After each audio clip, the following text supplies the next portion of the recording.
science fair in the primary school division under the Science and Technology Innovation category.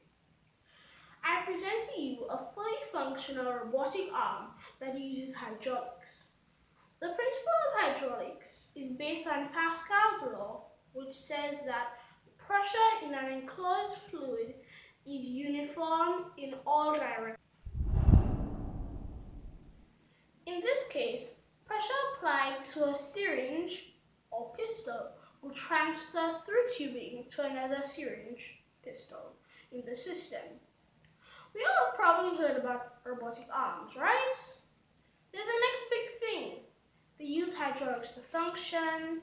Many companies and countries have made them, like China, Boston Dynamics, the USA, and Japan.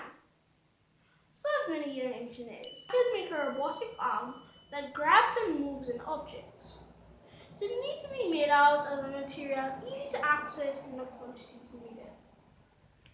It needs to be flexible but still a sturdy material. And an adhesive such as glue would also be needed. Cardboard! I have it! I'll make a robotic arm out of cardboard using the principles of hydraulics. If I make the arm, it should be able to pivot, grab and hold small objects. So here's what I did to make the robotic arm. To make the arm, I'm going to use hydraulics.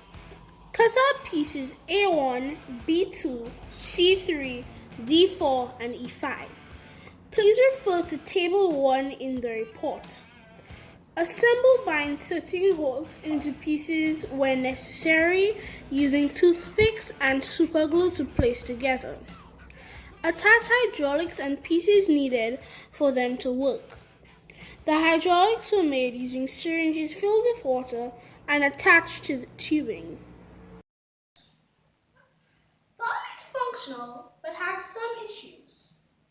Leaks occurred which made the cardboard wet, as you can see here.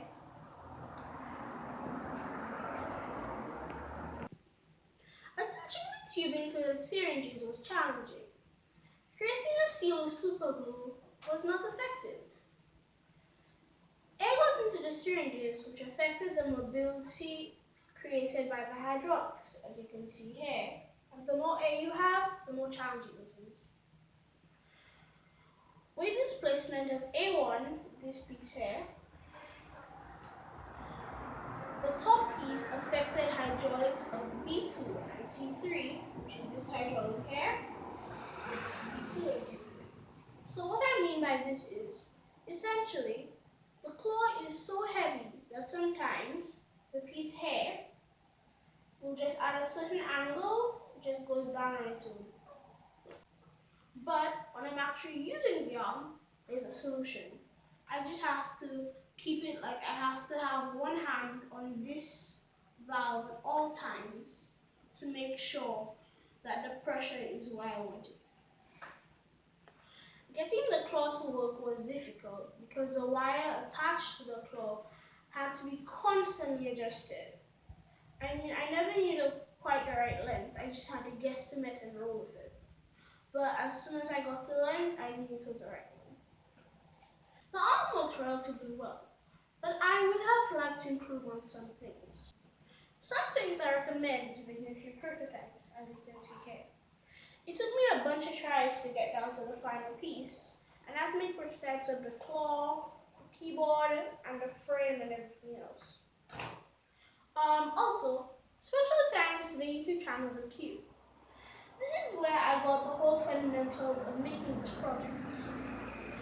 I suggest looking at the link in the description for watching The Cube and see how to make this. Although I did make some adjustments.